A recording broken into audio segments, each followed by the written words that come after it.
Nama saya Iputu Indra Mandala Putra. Saya saat ini berusia 29 tahun. Profesi saya adalah sebagai seorang notaris dan juga sebagai seorang dosen mengajar paruh waktu di kampus Tikong Bali.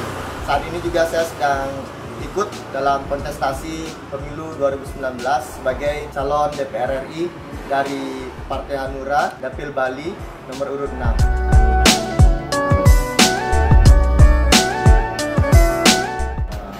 Sebenarnya ketertarikan terhadap dunia politik ini sudah dimulai semenjak saya kecil ya, karena sering melihat di TV bagaimana pemimpin negara terlihat begitu keren dan gagah seperti Bung Karno lah. Dan ketertarikan ini semakin bertambah dan menjadi-jadi ketika saya masuk ke dunia perkuliahan, di mana akhirnya di sana saya mengerti bahwa politik ini adalah akar dari segala kebaikan dan keburukan di dalam suatu bangsa dan negara.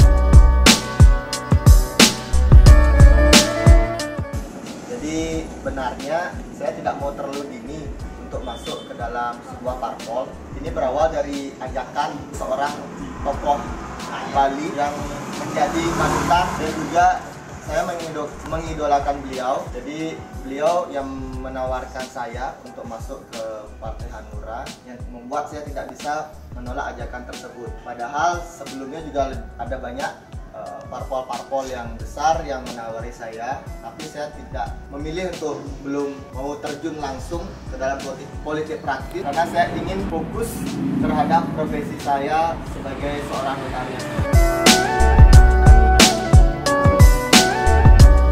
Ya, terkait dengan perjalanan bisa ikut serta dalam kontestasi ke DPR RI ini sebenarnya sangat panjang ceritanya. Namun saya akan coba rangkum dalam dua alasan. Jadi yang pertama karena saya ingin memperjuangkan tanah kelahiran saya, yaitu Kabupaten Jembrana.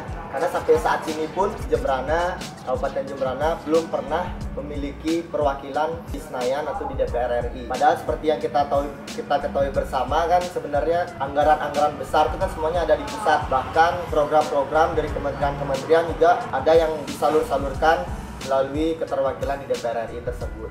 Itu yang pertama. Lalu yang kedua, karena saya memiliki visi misi atau suatu perjuangan yang tidak bisa diperjuangkan hanya di tingkat daerah saja, tetapi harus diperjuangkan di tingkat pusat, yaitu terkait dengan perjuangan untuk melegalisasi tanaman ganja secara medis.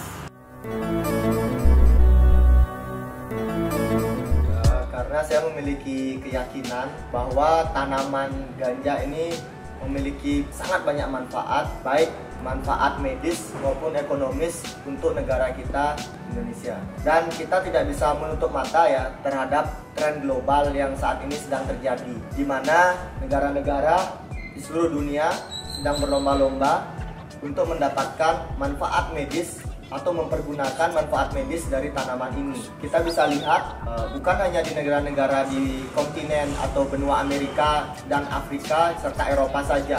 Bahkan saat ini trennya sedang bergerak ke Asia, semakin mendekat kepada kita. Bahkan di ASEAN, di Asia Tenggara sendiri pun negara-negara tetangga kita sudah melakukan atau memanfaatkan fungsi-fungsi medis tersebut. Kita ambil contoh Filipina, Thailand yang sudah melakukan legalisasi terhadap tanaman ganja secara medis. Bahkan negara tetangga kita, negara serumpun, saudara serumpun kita Malaysia sudah memulai riset atau penelitian tentang pemanfaatan fungsi medis untuk tanaman ini.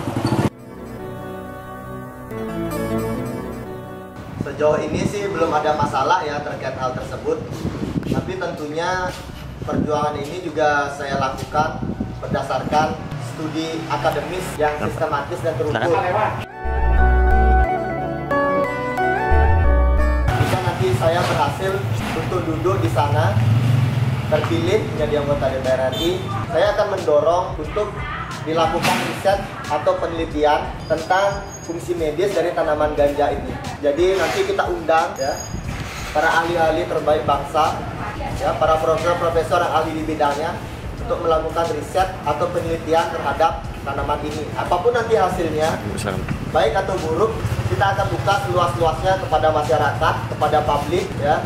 Jadi kita akan mengetahui secara studi akademis apakah benar tanaman ini bisa menyembuhkan penyakit-penyakit seperti Parkinson, skizofren, bahkan penyakit kanker.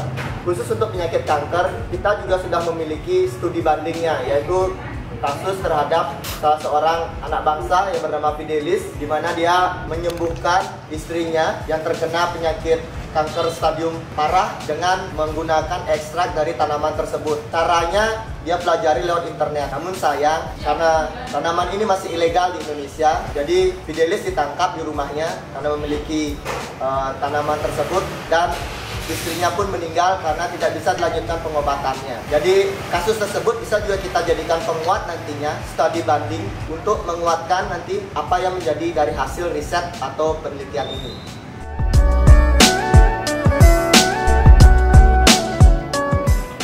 Pesan-pesan dari saya untuk para generasi muda, yaitu kita sebagai generasi muda tidak boleh apatis terhadap politik, karena politik ini adalah akar dari segala kebaikan dan keburukan di dalam suatu bangsa. Jadi jika orang-orang baik yang mengisi politik, maka politik bisa akan jadi bermanfaat untuk kesejahteraan masyarakat. Namun jika orang-orang yang kurang baik mengisi, tentunya hal ini akan menjadi sesuatu yang menyengsarakan masyarakat.